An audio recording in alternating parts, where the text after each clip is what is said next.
Assalamualaikum warahmatullahi wabarakatuh. Bismillah walhamdulillah wa ba'du. Sahabat santri RB, mudah-mudahan puasanya lancar semua ya, dan mudah-mudahan selalu sehat selalu. Nah, kali ini kita akan melanjutkan lagi ngaji fikihnya yang kemarin tentang orang-orang yang boleh tidak berpuasa walaupun dia ya memang orang beragama Islam ya. Nah, sekarang kita akan membahas lagi masih di buku Mabadi Fikih Juz Salis. Kita akan melanjutkan pembahasannya yaitu terkait dengan qada usum atau membayar atau mengkodok puasa. Nah, apa saja atau bagaimana saja cara mengkodok puasa itu yang akan kita bahas.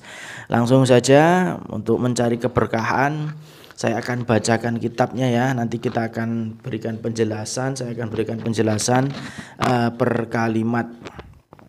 Qada usaumi utawi ngodoi poso atau mengkodok puasa.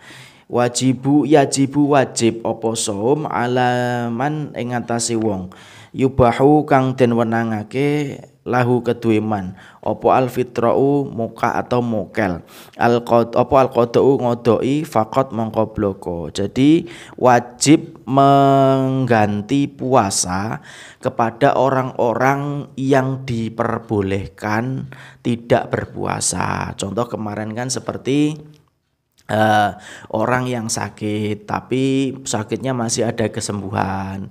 Kemudian kemarin orang yang musafir.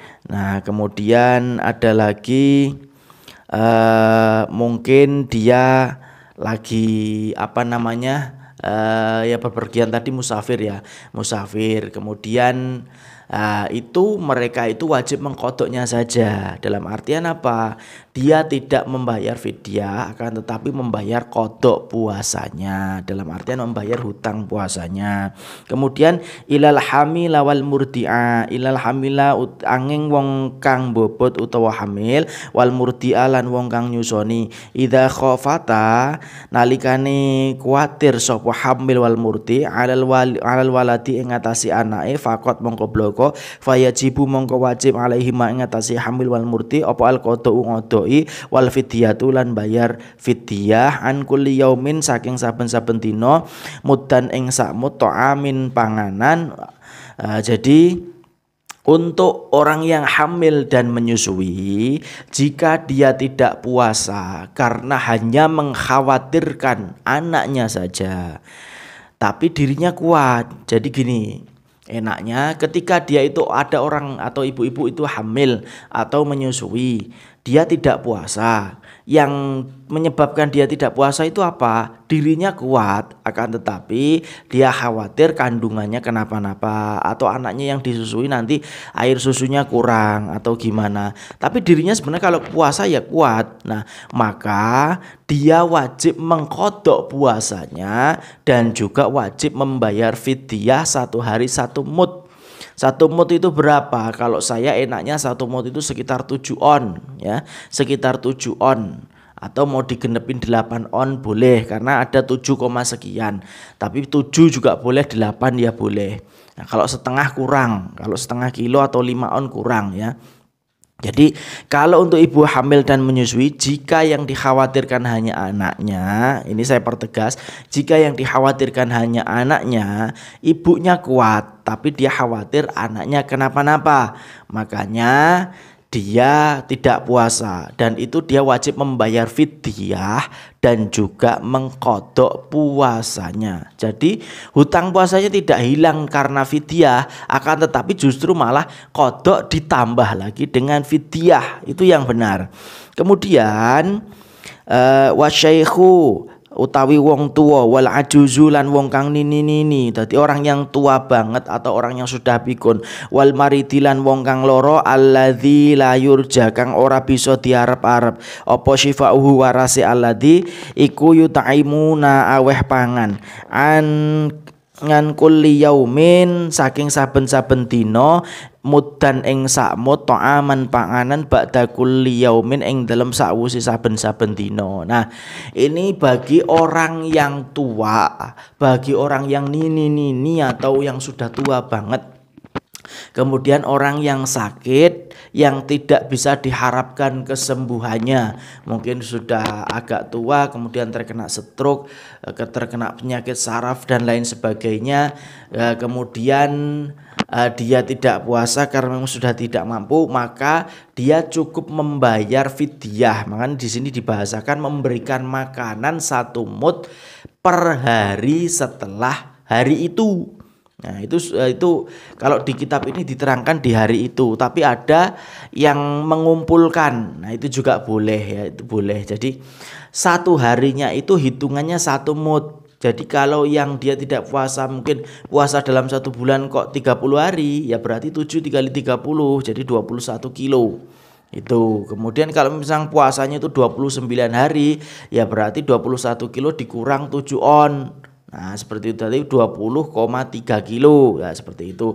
Jadi seperti itu. Jadi ini riskan ya mengkodok puasa ini, karena ya banyak orang yang tidak puasa, memang ada uzur tidak puasa, akan tetapi juga tidak mau mengkodok. Ini jangan ya. Ini termasuk hutang kita. Hutang kepada manusia saja wajib dibayar, apalagi hutang ibadah kepada Allah ini juga wajib dibayar. Maka ketika kita berhalangan puasa, mungkin karena sakit atau mungkin karena safar atau bepergian tadi ya, jadi boleh dia tidak berpuasa, kan tetapi diqadha puasanya di kemudian hari setelah selesai bulan Ramadan, di luar hari-hari yang memang diharamkan untuk melakukan puasa. Apa ada hari-hari yang diharamkan puasa? Ada. Besok-besok di kelanjutannya akan kita bahas. Kali ini hanya kita fokuskan saja ke pembahasan yaitu terkait dengan qadha puasa. Jadi saya ulangi secara ringkas ya. Mengqadha puasa itu diwajibkan bagi orang yang memang diperbolehkan tidak berpuasa ketika Ramadan. Itu diwajibkan mengqadha, contoh seperti orang yang sakit dan orang yang bepergian, kecuali orang yang hamil dan menyusui ya. Ketika orang hamil dan menyusui, ini saya pertegas lagi, tadi sepertinya keterangannya agak kurang lengkapnya.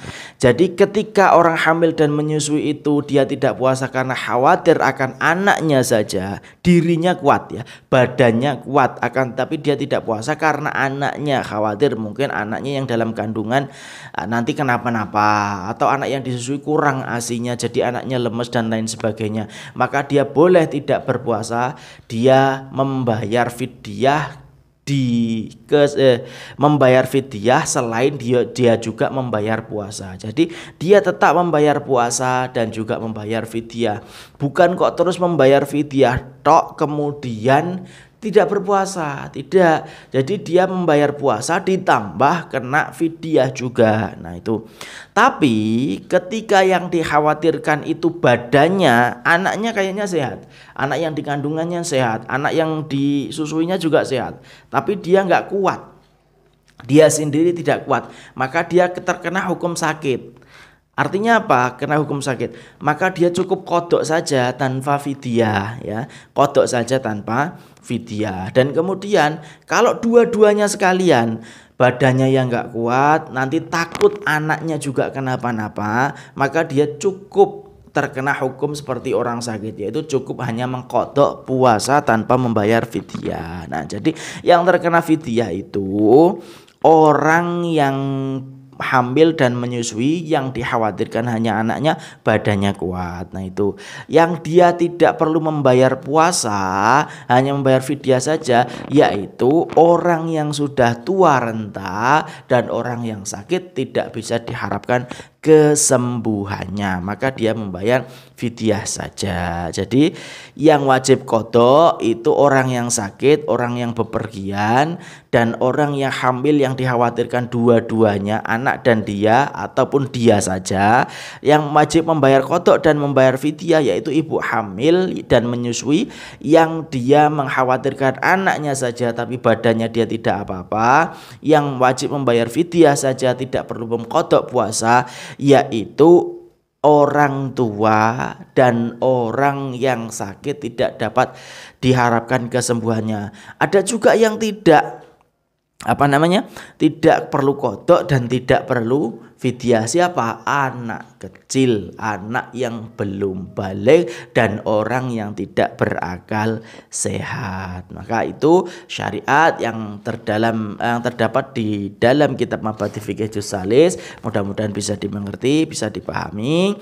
Dan yang memang tidak puasa karena ada uzur, nanti tinggal kita qodok saja sesuai dengan apa yang ada di buku ini. Terima kasih. Assalamualaikum warahmatullahi wabarakatuh.